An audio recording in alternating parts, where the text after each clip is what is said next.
Hello అండి అందరికీ welcome to Vijaya's wonder. అందరు ఎలా ఉన్నారండి? నేనైతే చాలా బాగున్నాను. మీరందరు ఎలా ఉన్నారో కామెంట్ సెక్షన్లో కామెంట్ చేయండి. ఇంకా ఈరోజు వీడియోలోకైతే మనం వెళ్ళిపోదామండి. సో ఈరోజు వీడియో ఏమిటంటే, మన జీతం 30,000 జీతం ఉన్న వాళ్ళకి ఎలా బడ్జెట్ వేసుకోవాలి, ఎలా సేవింగ్స్ చేయాలి, ఎంత సేవింగ్స్ చేయాలి, ఎక్కడ ఎంత ఖర్చు పెట్టాలి అనేది ఈ వీడియోలో చెప్తానండి. ఇంకా వీడియోనైతే ఎక్కడ చేయకుండా చివరి వరకు చూడండి. ఇది మీకు చాలా యూజ్ఫుల్ అయ్యే వీడియో, 100% యూజ్ అవుతుంది. ఎందుకంటే మనం ఒక నెల ఇలా బడ్జెట్ వేసుకున్నామంటే దాదాపు మనకైతే ఇదే ఉపయోగపడుతుంది. ఇంకా 1వ తారీఖు వచ్చిందంటేనే మనకు భయం అండి. ఎందుకంటే వచ్చే ఆనందం కంటే అది మన చేతిలో కనీసం ఒక్కరోజు కూడా నిలవలేదే అన్నటువంటి టెన్షనే మనలో ఎక్కువగా ఉంటుంది.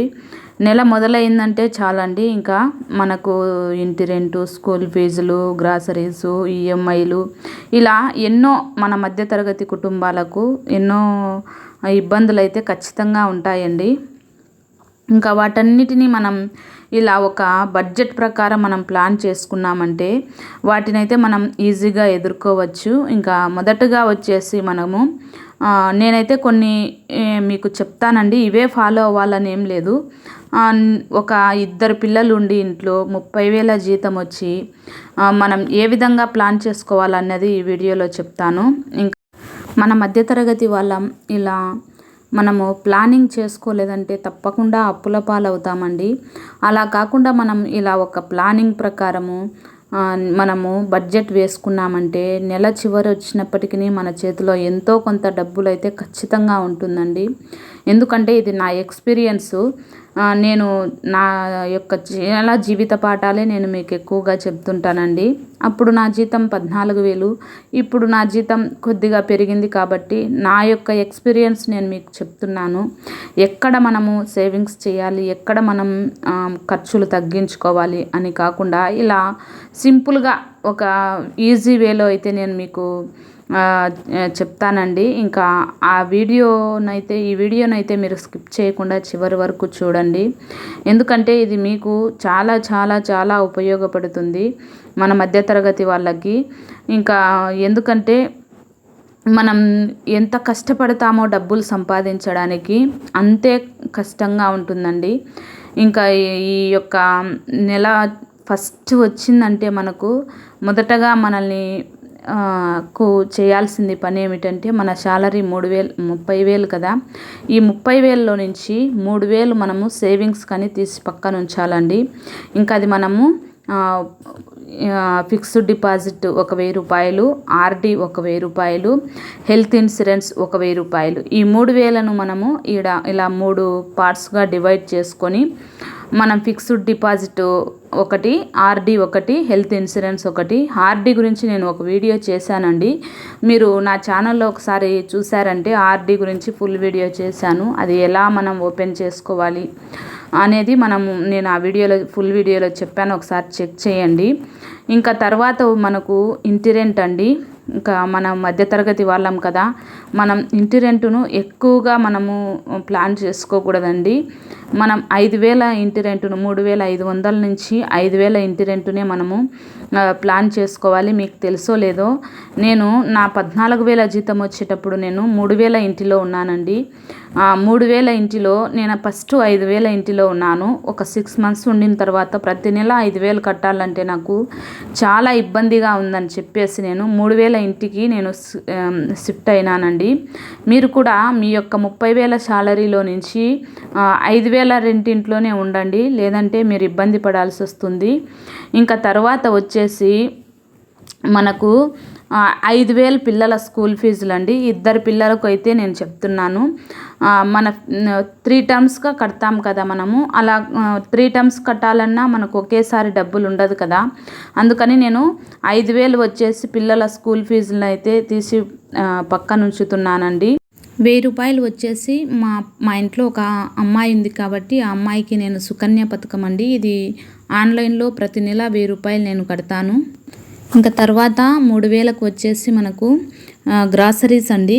ఈ గ్రాసరీస్ ఎలా తెచ్చుకోవాలి, 3000లో తక్కువలో మనం ఎలా గ్రాసరీస్ తెచ్చుకోవాలనేది కూడా నేను ఒక ఫుల్ వీడియో చేశాను, అందులో చూసి చెక్ చేయండి. వచ్చేసి ఈఎంఐ అండి. మనం ఈ ఈఎంఐలో మనం కొన్న వస్తువులు అయితేనేమి, లేదంటే మనం హోమ్కు మన ఇంటికి ఈఎంఐ కానీ, లేదంటే మనం ఏవైనా వాషింగ్ మిషన్ కానీ, లేదంటే మొబైల్స్ కానీ, టీవీ కానీ, ఏసీ కానీ ఇలాంటివి మనం కొన్నింటే కనుక ఆ 3000లోనే మనం ఈఎంఐ తీసి పక్కన ఉంచాలి. ఇంకా నెక్స్ట్ వచ్చేసి మనకు 1000 రూపాయలు వచ్చేసి గ్యాస్ కండి, ఇంకో 1000 రూపాయలు వచ్చేసి కరెంట్ బిల్లు. ఇంకా ఈ కరెంట్ బిల్లు కూడా మనకు ఐరన్ కూడా అందులోనే వస్తుందండి, ఎందుకంటే 1000 రూపాయలు మనకు కరెంట్ బిల్ రాదు కదా, అందుకని ఐరన్ కూడా అందులోనే వేసేసాను. నెక్స్ట్ వచ్చేసి ఈ 1500 వచ్చేసి మనకు రీఛార్జ్ అండి.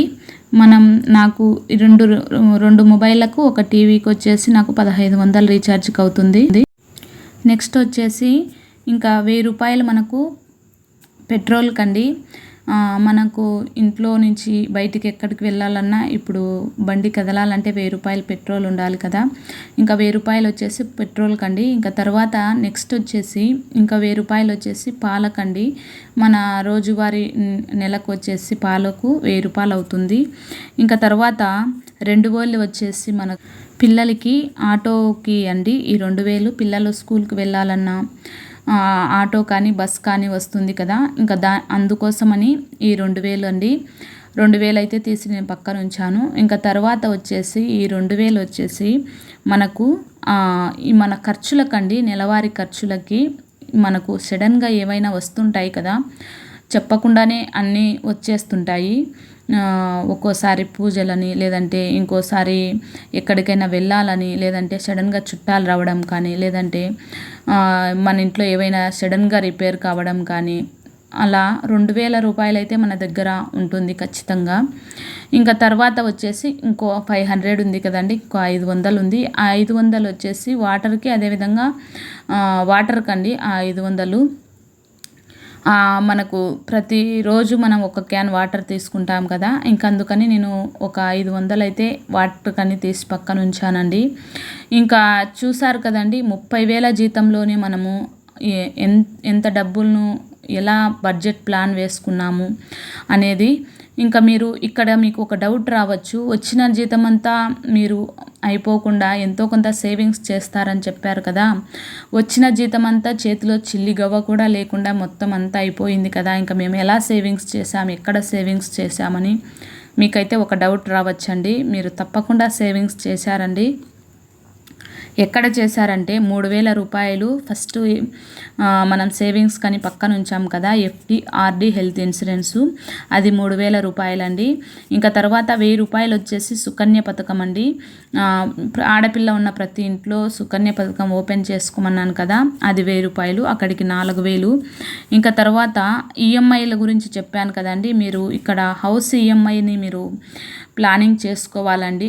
వస్తువులు ఏముందండి, ఈ రోజుల్లో వస్తువులు ఏముంది, ఎప్పుడైనా కొనవచ్చు. కానీ మనం మధ్యతరగతి వాళ్ళం ఇలా హౌస్కి మనం ప్లానింగ్ వేసుకున్నామంటే ఈఎంఐ 3000 అని చెప్పాను కదా, ఆ 3000 మొత్తము 4000, 3000 సేవింగ్స్, 1000 రూపాయలు సుకన్య పథకం, 3000 ఈఎంఐ అండి. మొత్తం మనకు 7000 రూపాయలనైతే మనం మనకే తెలియకుండా ప్రతి నెల సేవింగ్స్ చేస్తున్నామండి. అలా ప్రతి నెల 7000 అంటే మనకు సంవత్సరానికి ఎంత అమౌంట్ అవుతుందో మీరే అర్థం చేసుకోండి. ఇంకా మనం ఇంత డబ్బు ప్రతి నెల సేవింగ్స్ చేస్తున్నామంటే సంవత్సరానికి ఎంత డబ్బులు సేవింగ్స్ చేస్తామో ఇలా మీరు బడ్జెట్లో వేసుకోండి.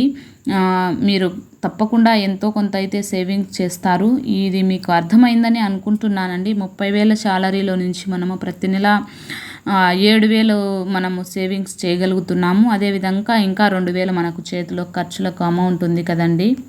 ఇంకా తర్వాత ఈరోజు ఈ 30,000లో నుంచి ప్రతి నెల మనం ఇలా బడ్జెట్ వేసుకున్నామంటే ఇంకా మనమంటూ సేవింగ్స్ చేయడానికి ఎటువంటి డోకా ఉండదండి. ఇంకా ఈరోజు వీడియో అయితే ఇదేనండి. వీడియో మీకు నచ్చితే మాత్రం ఒక లైక్ చేయండి, ఎందుకంటే మీరు లైక్ చేయడం వలన ఈ వీడియో అనేక మందికి పోస్ట్ చేయబడుతుంది. అలాగే నచ్చితే మాత్రం మన ఛానల్ని ఇంకా ఎవరైనా సబ్స్క్రైబ్ చేయకపోతే సబ్స్క్రైబ్ చేయండి. Okay friends, bye.